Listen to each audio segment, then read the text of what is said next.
The reality is that if we are truly concerned about the United States cutting off this kind of data, then we have much bigger problems than whether or not we buy an F-35. This is the Expert Series podcast from the CEA Institute, Canada's premier defense and security think tank. I'm Gabriella Caldering, and it's Thursday, October 23rd, 2025. Canada decides to, buy equipment and those types of things that no longer are interoperable with America. It means that that's one of the fundamental agreements of NORAD. And if Canada can do what it wants, and if it decides to move in a different direction, we would have to have some kind of a discussion on NORAD. Yeah. This past summer, the Liberal government announced its intent to review the planned procurement of F-35 fighter jets from the United States. Purchase of 16 jets is proceeding as contracted. However, the remaining 72 may be cancelled, with the government reportedly considering pursuing purchase of Gripen E fighter jets from the Swedish manufacturer Saab instead. As the government seeks to balance industrial benefits for Canadians with continued interoperability with the US, how should Canada proceed? Today, on the podcast, we are joined by Lieutenant General Andre Deschamps, Deputy Commander Colin Keiver, and Colonel Terence Chester to discuss the ongoing review of Canada's F-35 program.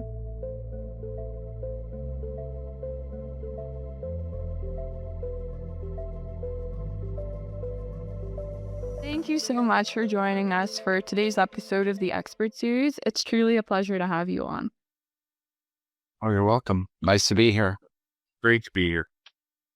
We have an excellent discussion ahead of us today on the state of Canada's F-35 program and the broader scheme of relations with the United States at the current moment. So if it's all right with you, I'd love to just jump right in and get started with the question. Just to start us off, could you potentially give us an idea of what the current state of Canada's F-35 program looks like? What has been purchased, what is planned, and what is still under review? Andre or Colin, if you maybe want to start us off for this.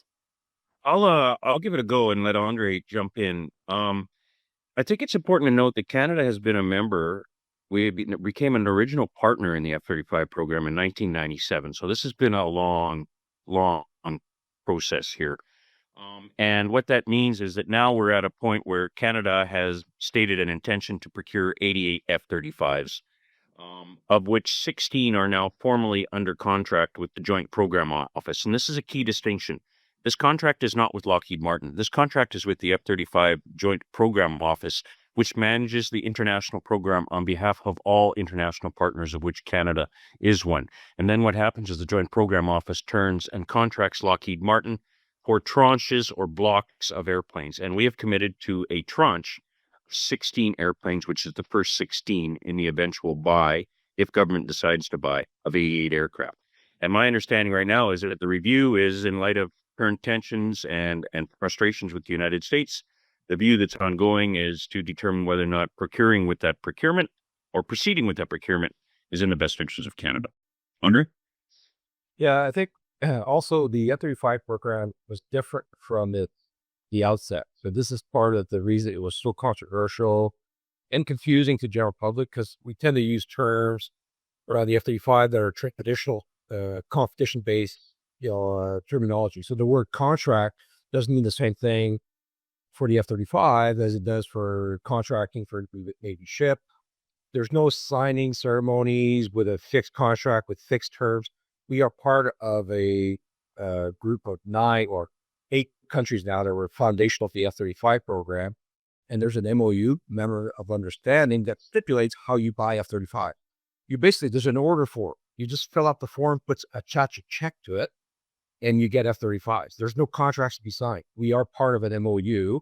We just exercise our rights within the MOU to purchase aircraft on an as required basis. So there's an 88 upper limit set currently that helps them set their annual production plans. And then Canada decides if they're going to order whatever tranche of F-35s for whatever period of time. And then we put money down, but there's no contracts per se in the traditional sense. So there's always that confusion around the F-35.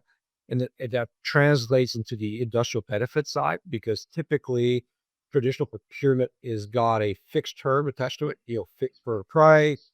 And then there's a fixed number of industrial offset that are expected to be produced in Canada, either directly or indirectly. F-35 doesn't operate that way either. So Canada's part of the production of the F-35. We make aircraft components in Canada. So every F-35 produced has a 10-50% Canadian content in it already since day one. And it's raised billions of dollars for Canadian industry before we even put money down on the first airplane. So this is what's different about the F-35 that's always created confusion around the language of procurement. And this is why in 2010, when we got into hot controversy, there was a misunderstanding of how the F-35 was actually funded, procured, and sustained. And I think some of that confusion exists still today, although it's matured now as a program. So there's clear vision of the sustainment cost, which was the big controversy 10 to 15 years ago, is how much is it going to cost to actually operate these airplanes. So all that said, there's a long history of ambiguity around the F-35 because it's a different kind of program that Canada's never done. And to be fair, anybody else, the U.S., this was a new program for them to try, and they've discovered that it was a very complex and expensive way of doing business. And they're going to do it a little bit differently for Gen 6, which is what they're working on. All that to say that Canada is part of that MOU. We need to make decisions on a timely basis to order the next batch of F-35 if we want them delivered in time to be useful for the F-18 transition. So I think that's part of the challenge right now with the government pause as they rethink their national strategy around defense is, understand the politics around the pause, but you can't pause too long because there are fixed timelines to procurement for the F-35. If you miss your windows, you will create gaps in our production and deployment plans for the F-35, which has bad impacts for the Air Force and pilot production and aircrew production, maintainers and pilots. So there's a lot of consequential events that could occur should the government sit on this too long. It's okay to rethink because it is complex right now. But at the end of the day, the government will have to make decisions if they want to have a viable fighter force by the end of this decade.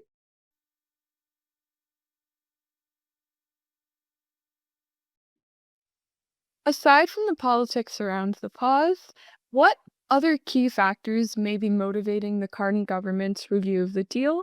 And are they considering any alternate systems instead? Yeah, this is a really interesting time, I think, in Canada. I think, Colin's perspective only on this is that I think economic prosperity and resiliency are the primary lens through which the review is being conducted. I'm not 100% sure that defense of the nation is first and foremost in this review. And I say that because at the end of the day, even if Canada goes to 3.5% of GDP on defense, that is only 3.5% of GDP. There's 96.5% of GDP that's doing other things. So I think we've conflated as a nation, how much benefit we're really going to derive from only 3.5% of GDP on defense versus the requirement to defend the nation and what it takes to ensure that the men and women of the Canadian Armed Forces have the best equipment possible to deter and, if necessary, defeat a potential adversary. And so we've got a bit of a conflation going on here in terms of what the right equipment is versus the right way to procure it to build a Canadian industrial base. And the reality is that even selecting another alternative, you're 3 or 4, maybe 5 years from seeing that other alternative materialize.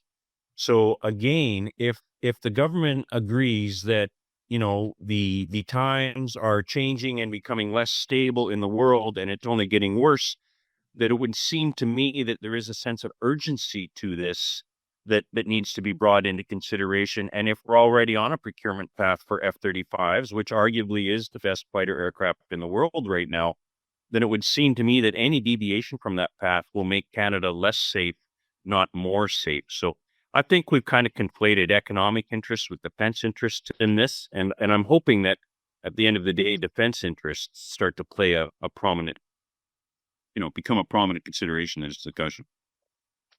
I think we've become overwhelmed by the politics of trade, which is causing, plus the European conflict with Ukraine is creating massive issues within NATO, given the U.S. position that keeps changing fairly frequently as to the vision of what Ukraine should look like post-conflict. And it's having, obviously impacts to the defense and security environment where European allies are reconsidering their, sustainability options. Are we doing ourselves a disservice by being over-reliant on one country to provide, the weaponry, the technology for us to be able to make independent decisions about our security? So Canada's asking itself similar questions, and that's a fair assessment to make. We just can't forget where we live. We are neighbors. Our fence line, I look over the fence line, we have 5,000 miles of fence line. There is no fence. That's part of it. So we have a significantly different environment than the Europeans do as far as trying to rebalance their options, I guess, as far as how they will defend or defend as a group, UN or EU territory. For Canada, we have to be integrated with U.S. for the defense of North America. We can't go off in a little corner and replicate the defense architecture that's been in place for over half a century to create, a viable defense of North America against whatever types of threat are evolving out there. So for Canada to somehow, disassociate itself or, divorce ourselves, if you will, from being able to work in a fairly integrated way with the U.S., I think is unrealistic and would be brutally expensive. You would have to replicate systems that are currently provided by the U.S. Air Force, for all of NORAD. So Canada would have to replicate all those systems at our cost and find a way of integrating that with the U.S. so we do have a viable North American defense net. And this is before we even get into integrated air and missile defense, which is now the next horizon that Canada has to grapple with as we look at a new defense environment. F-35 is just one element of the defense environment that Canada has to evolve into. So we're focused on the platform, but three, the systems that have to be around the technology that Canada has developed, that which we don't have right now, both on the ground and at sea. So there's a lot of challenges that Canada has to grapple with as far as creating a different environment for the Canadian forces to operate in. And 5th Gen is kind of that forcing function that's causing Canada to rethink how it does defense intelligence. How do we share data? How do we move data? Where do drones fit in? How do we sense what we need to see? How far can we see? And how do we react? So there's the whole posture of Canada's defense architecture needs to be rethought at home, because that's the hard game we have to deal with. The away game, we tend to plug into other people's systems. We have to be compatible, but at home, we absolutely have to be able to do our own work in our backyard as far as sensing and acting in a way that's relevant and that has a deterrent feature. So the F-35 fits into that conversation. I think the government will have to, we've done studies on this. Of course, the F-35 has been a bone of contention for 15 years and then some. It's undergone 2 full reviews, independent reviews by third parties as far as, value for money and technology. And every time it comes out as a solution for Canada, given the demands that are being put on the Canadian forces to deliver effects in the 21st century. So at the end of the day, I think the government will have to find its way through this maze of policy issues. For the Air Force, it needs to have a plan, because at the end of the day, you need to produce people and readiness to deliver the effects that the government expects from the Air Force. And it's not going to happen, government decides 2 years from now, okay, we're good now, let's go. Well, now you've got a gap and you can't make time up. You need to build people, and that takes time. So I think that's the risk right now. There's a policy gap, if you will, as the government rethinks how they're going to package this up. The Air Force needs to move on. It's time and people. And if you pause for any period of time, it will significantly impact the readiness capability of the Air Force by the end of this decade. We're already very short of fighter crews. We're struggling to keep our head above water. Anything else that you add on that pile will cause cascading effects. So that's the risk right now, is any pause or delays will have bad effects on the Air Force transition to a fighter fleet of whatever shape or form. I would add to that, Gabrielle, I think there's a key point here is that notwithstanding what's going on with the United States, and Andre's right, Canada as a sovereign nation is absolutely right to consider who it partners with, how it partners with them, what that means to Canada. That's completely within the legitimate rights of a sovereign nation. What's interesting about this discussion, though, is since this has all started, in the election of the new administration in the United States, we've just seen recent announcements from Belgium, Denmark, and Germany about increasing their orders of F-35s. And there's a reason for that, because they recognize that achieving interoperability across allies, there are now over 20 operators of the F-35 in the world versus, say, for example, a total of 4 for the Gripen. So you've got 2,400 F-35s on order, 200 Gripens on order. That concept of interoperability and seamless integration in that 5th generation data network, I mean, this is what you get from it. So I think it's the piece here that we've got to consider. And the fact that those nations have stood up and made those announcements to buy yet more F-35s, I think there's a real risk that a further delay in Canada will actually result in Canada losing slots on the production line and those production slots being taken by other nations, which will further push our transition to the right and require us to continue to rely on an F-18 that was delivered in 1981 and is flying a radar warning jammer that was declared operationally obsolete in 1986 by the United States Navy. So the issue now is the delay between ordering airplanes and having airplanes delivered. My current understanding is the flash to bang or the order to airplane is about 3 years. So you put your money down, and 3 years later you get an F-35. That's the current sort of lag between orders and delivery. That could change, but that's my understanding. So for Canada, our current purchase, if you will, takes us out to 2028 with 16 aircraft total. That's big funded. So if 2029 is the next production horizon where we want more airplanes, you back that up 3 years, you have to make decisions either late this year or at the latest early next year if you want actual airplanes to show up in 2029 to keep that flow of aircraft moving so you can have a transition for the F-18s, which are in the process of are going to reduce in numbers dramatically in the next 2 to 3 years. So we're going to go from a fleet of 70, 80 airplanes that are still in the system down to 36 F-18s probably by 2027 that are still operational in Canada. That's a very steep descent, and that's based on the fact that we are moving people over to the F-35. Any pause in that transition will create chaos. As you can imagine, you will have 2 small fleets that are unsustainable. If you don't carry on with the transition, you're stuck with a handful of F-18s that we're going to try and sustain with people and resources, and a small handful of F-35s. So you're going to be stuck with 2 small fleets struggling to find a way of sustaining themselves in a way that's useful for readiness. So that's the challenge. You can't pause for too long a time, otherwise you will lose that transition momentum and create some very low readiness numbers for the end of the decade. Keeping what we've discussed in mind, how viable is the proposed mixed fleet approach, and what implications would it pose for efficiency and interoperability with our allies? Terry, if you maybe want to. Yeah. Sure, I'll have a crack at that one. Before we get there, I just, the point that both Colin and Andre are making, I think is key to this whole thing, that defense and its strategies, it's a long game. It takes decades to come up with policies, to integrate fleets, and to make plans and stuff. Governments, on the other hand, come and go, and public, they wander. We do have, we have a really strong relationship with our U.S. military aspect, not just in the Air Force, but in the Navy as well, and to some degree in the Army. And we exercise with them. We have similar equipment. We fought alongside them, and we're integrated, particularly in places like NORAD. We share these common bonds of service before self.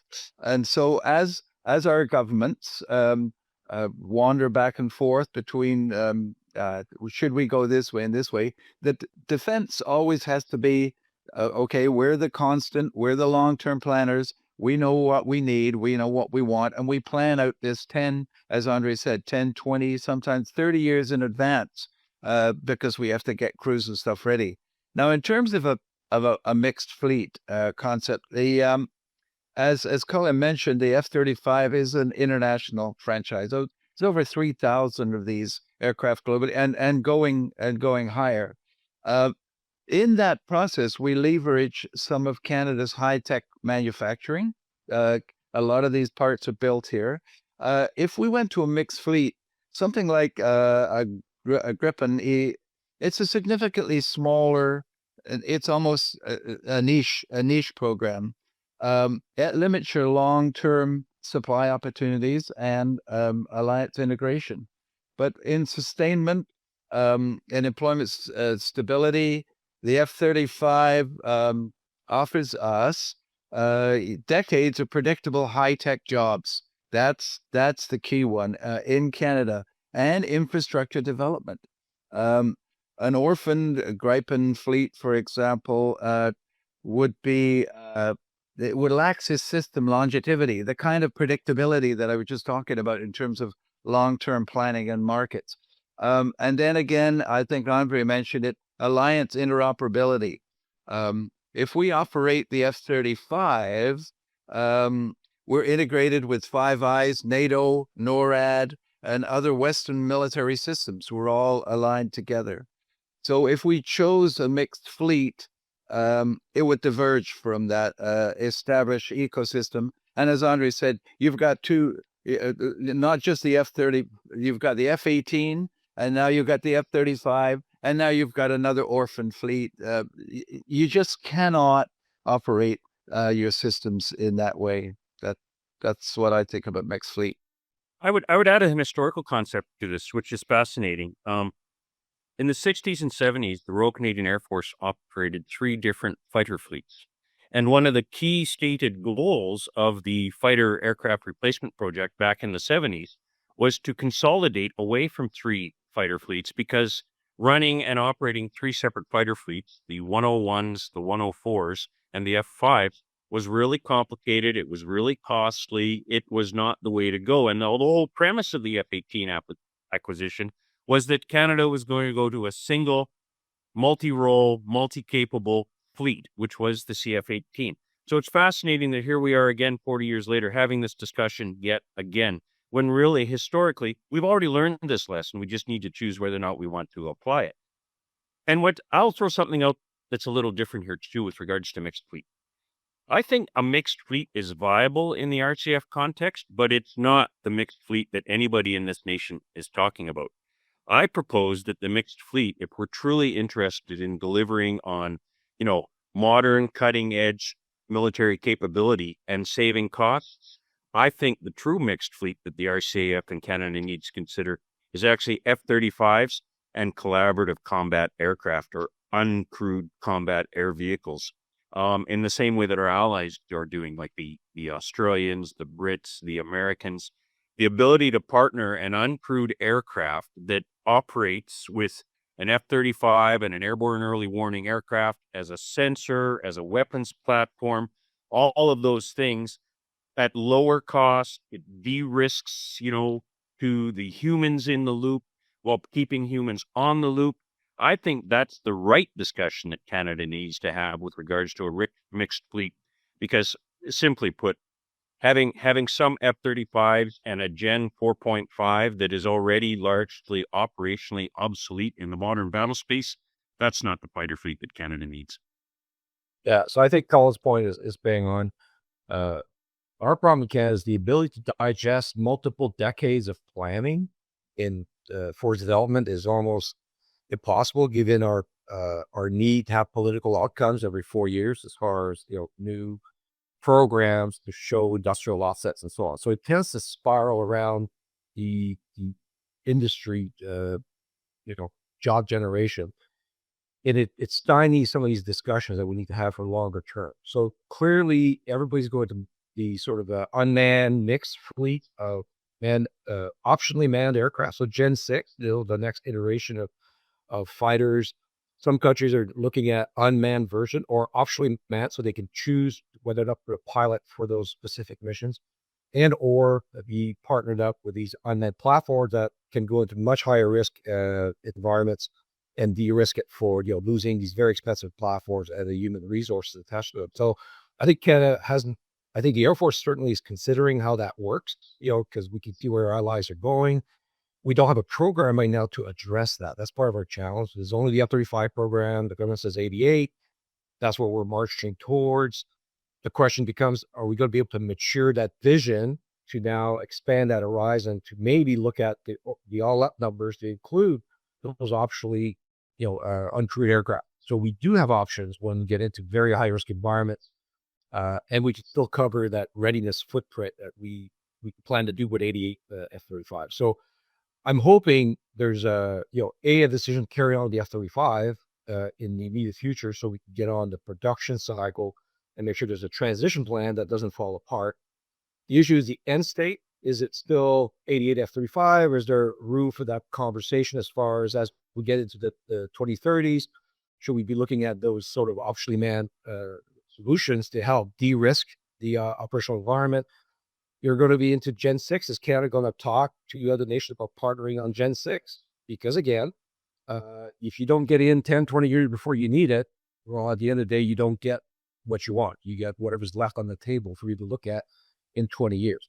That's a long time for government to look at. So that's the challenge, is the military planners are looking at those, we need to take our way through the next 20 years of development. The government's not ready to talk in those terms because they're just focused on the immediate procurement challenges, hitting 2%. So their targets are closer in, if I could put it that way. I'm not sure they're ready to have those conversations. Either we're going to buy F-35s or not. They're kind of doing a sort of binary conversation right now on past 16 jets. I think going to a mixed fleet of other airplanes is a very bad idea. That's it. It's just a numbers game. It would be very expensive. It'll be resource intensive where we're already short of resources, meaning you're setting yourself up for failure as far as readiness. So it's bad across the board.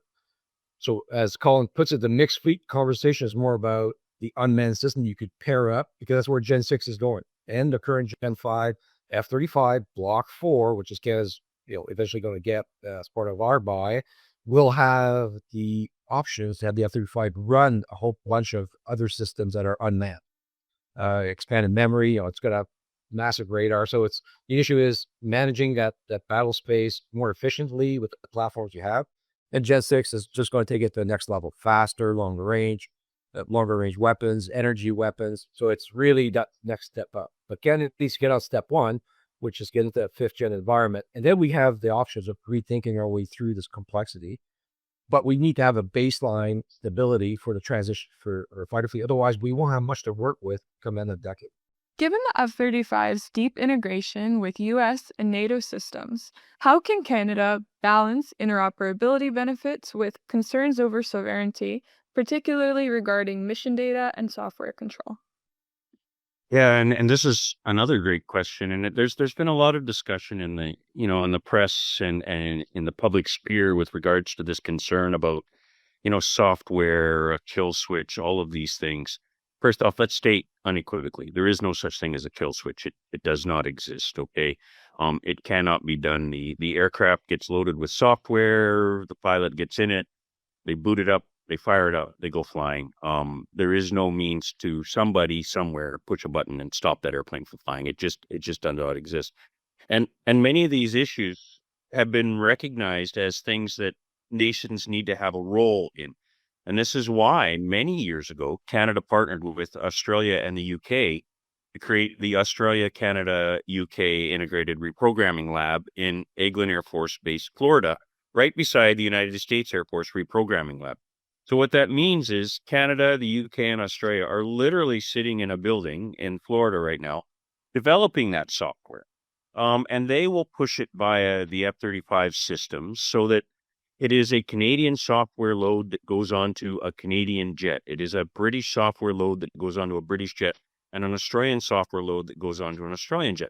So the whole notion that somehow the United States gets authority and veto right over the software and the mission data that's going onto the jet, it's a fallacy. It is not true. And in fact, much of the data the United States Air Force is putting onto its aircraft is data that is coming from their other Five Eye partners, particularly the United Kingdom, Australia, and Canada. So it is very much a joint effort in terms of software development.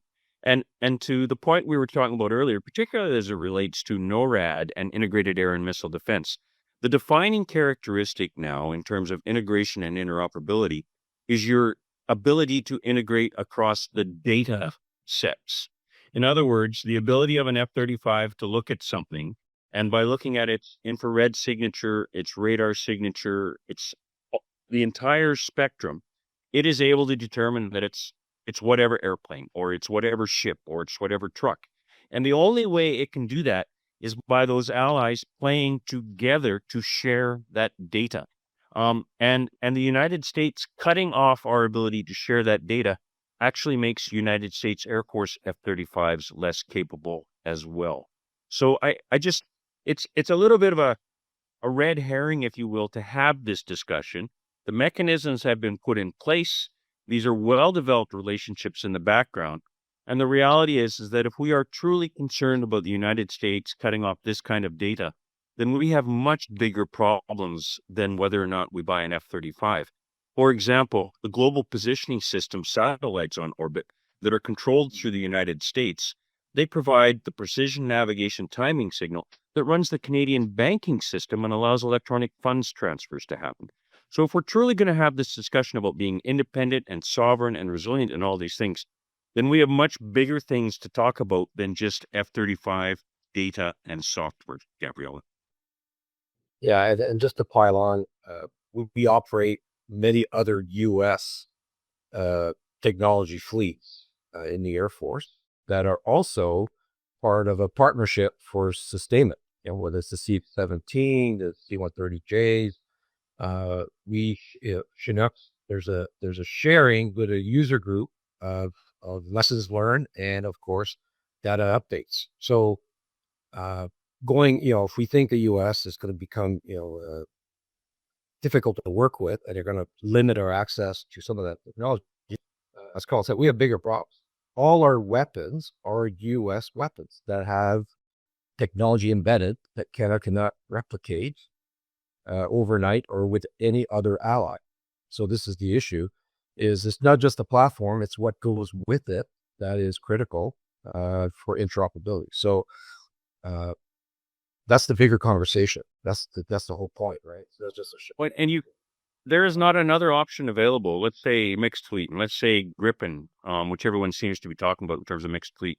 The Gripen is subject to U.S. export controls on restrictions on multiple components on the Gripen, including the engine, which is a United States-based General Electric engine, which has export restrictions and controls on that. So you can't get around this. So when you can't get around it, you need to figure out how to make it work. And that is what Canada and the Allies have done through forming the ACURL. It's about how much sparing you buy and put in Canada to ensure you have sparing when you need it. These are all decisions and priorities the nations within the F-35 program are making. So this is, I don't know, the notion that we're magically going to achieve sovereignty and the ability to defend ourselves by not having the F-35 and going with something else, it's misleading at best, Gabriella. I think sovereignty is also our ability to be a credible partner. When you don't have that, then you're a dependent. You truly are a dependent. And that's where part of our weakness is our military has been lagging in keeping up to the demands of the global security environment. Even within NORAD, we have not been keeping up by our own admission. We're trying to up our game on defense spending, so we start closing that gap. But that's where sovereignty exists. If you don't have enough assets and people to have a credible deterrent, you're not a solid partner. How do you rely on Canada when we can't generate the force needed to do force protection at home and abroad? So the platform you use is perhaps less critical than the fact that you have to have the right posture to be credible.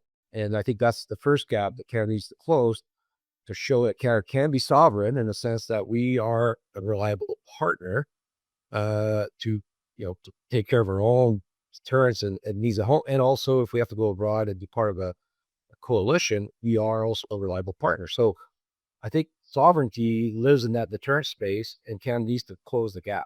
The issue of the platforms is another debate. And as we've discussed, there's not a lot of credible options here for us to remain sovereign in a way that we are going to be a credible partner in any sort of format that you want to look at in the next 10 years. So I think that's the issue, is we need to move away a little bit from the platform discussion to a are credible deterrent force. We're going to buy submarine at some point. Great. I think our allies will appreciate that. That creates sovereignty, whether it's a South Korean or a European submarine. The point is you need to have the assets to be able to be a reliable partner to do your part of the defense needs, right? So it's the same on the air side. The difference is NORAD is a different game than anybody else plays in the world. It's unique. It requires a different set of muscle movements for us to truly work as a team in the defense of North America.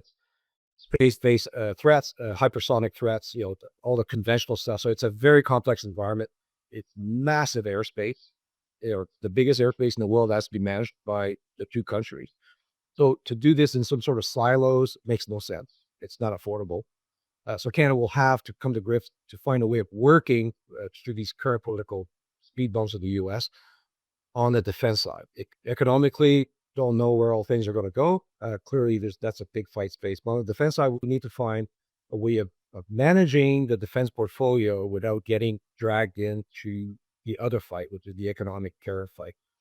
Not sure if that's possible, but I think that should be the goal, is to remain clear on what we're trying to get, which is that sovereignty or credible deterrence as a partner. And I think U.S. will respect that. They may, at some point, they may disagree with our choice of submarines, who knows? But I think on the Air Force side, they would look at it in a very cynical way if Canada decided to somehow branch off into another fighter capability that has no relevancy to the defense of North American context, the way they see it, right? So I think we just need to keep those facts in mind as we try to find a way forward on the defense portfolio. As we start to wrap up our conversation, I'd like to take a brief look at what the choice to purchase the F-35 signals about Canada's position within the Western defense ecosystem. We touched on this a bit briefly in the previous question, but I'm hoping we can cover a bit more deeply now how it aligns with Canada's long-term defense modernization goals, as well as commitments under NORAD renewal. I'm happy for anyone who would like to take a stab at this one to start us off. I'll go quickly here. I think the F-35 represents a future look, if you will. The other options represent something that works today, but which all operators of those other options agree that by about 2035, 2040 is probably operationally obsolete. And so Canada has a choice here. Canada can be strategic. It can recognize that defense is transcendent and is over multiple years, and is something that is not attached to, dairy supply chain management in Quebec today, and make a choice that is, in my opinion, strategic, which is about giving Canada the options it needs for the long run, which in all options, the F-35 is the only one that has those options in the long run. And then you start factoring in, the collaborative combat aircraft, things like that. So I think, to me, F-35 is about an investment in the future. F-35 is about an investment in being a credible partner to the United States in the defense of North America through NORAD and integrated air and missile defense. And I emphasize the word integrated. You integrate in the data sphere in order to achieve air and missile defense, and that is where the F-35 thrives. So I'm biased. I'm an ex-Air Force officer. I've looked at the options. I think the F-35 is the best option. And in my opinion, Canada just needs to be strategic and start thinking long-term as compared to reacting to the problems of today. Yeah, I think there's no real choice there. And the fact is, if you look at recent world events where stealth has been used to great effect, whether you agree or not with what's been going on in the Middle East, the fact that the F-35 was the critical element that allowed Israeli Air Force to dominate all the neighboring countries, including Iran. They neutralized Iran's air and space defense in days, using the mix of technology, but the F-35 is clearly sort of the cornerstone of that capability set. So everybody's been taking lessons. The world is a rough and tumble place, and we learn lessons as where we can find them. Ukraine is one place where we've seen what integrated air and missile defense looks like and what it can do to an enemy if you're not well prepared to go to that space. And we've seen a sort of different version of that threat in the Middle East. You can bet that other nations are learning those lessons. China is producing generations of 5th gen They've got currently 3 deployed or deploying 5th gen platforms from small to large, and they're working on Gen 6. So it is the technology that everybody sees as the relevant asset to have in any complex threat environment. They're investing massively to grow their forces so they can operate with some degree of confidence in that space. Canada cannot afford to be left out of that technology space. Otherwise, we will be mostly irrelevant to any future conflicts that Canada decides to be, either because it's at home, we have to deal with it, or we have to be part of a coalition abroad and we'll have to be able to fit in. So there's no getting around this technology. It is there. It is being used. It's being developed even faster than we think. We can't afford not to be part of that conversation. I was trying to figure out a way to work the word "notwithstanding" into this conversation, so I will. Notwithstanding that the federal government has a long list of roles and functions, and Colin mentioned this at the beginning. The prime job of the federal government is and always should be the protection of its citizens and its sovereignty. That's job number one. Always should be. Yeah, there's pressure to satisfy other demands of the citizens, but if we miss on this one, the rest of it is kind of moot, this one. So as Andre mentioned, there is no way that we as a sovereign country we don't have the industrial base, we don't have the population base, we don't have the financial wherewithal to set up an independent defense force for just us. We are integrated and must be integrated at the hip with our biggest and most reliable ally. Politics come and go. That will always be the case. So if we can set ourselves up to be a credible partner, as Andre mentioned, and play along with all those people, I think when we're providing advice to the decision makers, that always has to be our main point. So I guess to bring it back to the near term, from an advocacy perspective, or from an Air Force Association concern, our primary concern is the prolonged pause on the F-35 transition. That is a high-risk environment. Our concern is the government will wait too long to make a decision on the next tranche of airplane and create cascading effects in the Air Force and impact the sovereignty capability of Canada the next few years. So our advocacy, our recommendation is to carry on. The F-35 is the platform of best outcome for Canada as far as defense needs, politics aside. Drive towards a transition that at least is credible.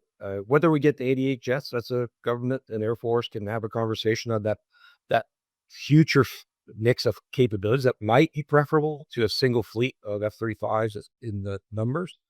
Clearly, 16 is not going to cut it. So you got to get to the number of transition platforms that will create a reliable, credible Air Force at the end of this decade. Beyond that, conversations can be had. There's time, but there's a clock. And if you don't put orders in, you won't get airplanes in 3 years. So I think that's the reality check that we want to keep making. Is government needs to keep in mind the calendar. And we can't magically have airplanes 5 minutes after we decide to carry on. You got to get that lead time so they can be built. There's other folks asking for these airplanes, and you're not going to be front of the chain just because you made your mind up last week. So that's the important thing to keep in mind. We've had a fantastic discussion today and covered a lot of great ground. Before we ultimately conclude, are there any final thoughts you'd like to share on what the outcome of this debate may mean in the long term for Canada's broader defense industrial strategy? I'm happy to take any concluding comments or thoughts that you'd like to share with our listeners. Yeah, I find the discussion fascinating. I think, I welcome the discussion on defense in Canada. I think it's a discussion that is long overdue in terms of where Canada fits in the world and how it sees itself playing in the world. I think there's a tension that needs to be balanced, and I'm not sure government has struck the right balance yet. And that is what we procure today, which is what the defense industrial complex in Canada is capable of procuring today, versus what we might procure in 5 or 10 years from now. And And to me, that defense industrial strategy is about deciding where Canada wants to be good in 5 or 10 years from now. It's not about what we buy today. And so, which means it's not really a procurement decision. It's an investment decision and where and how Canada wants to invest and grow its defense industrial base. And so to the point about long lead items on an F-35, and it takes a while to get these things, this is where government needs to be strategic with its defense industrial strategy. And I hope that's what we see come out of this, Gabriella. Thanks. Andre? No, I think I've covered the ground. I would love to see the conversation elevate itself out of the tactical platform procurement into get bigger integration of strategies so we can have that autonomy at home. So the entire architecture of command and control in Canada has to be rethought. It's in the process, but I would say it's lagging. Cloud computing, cloud storage, all the things that the enablers that have to be there for us to use any of this technology.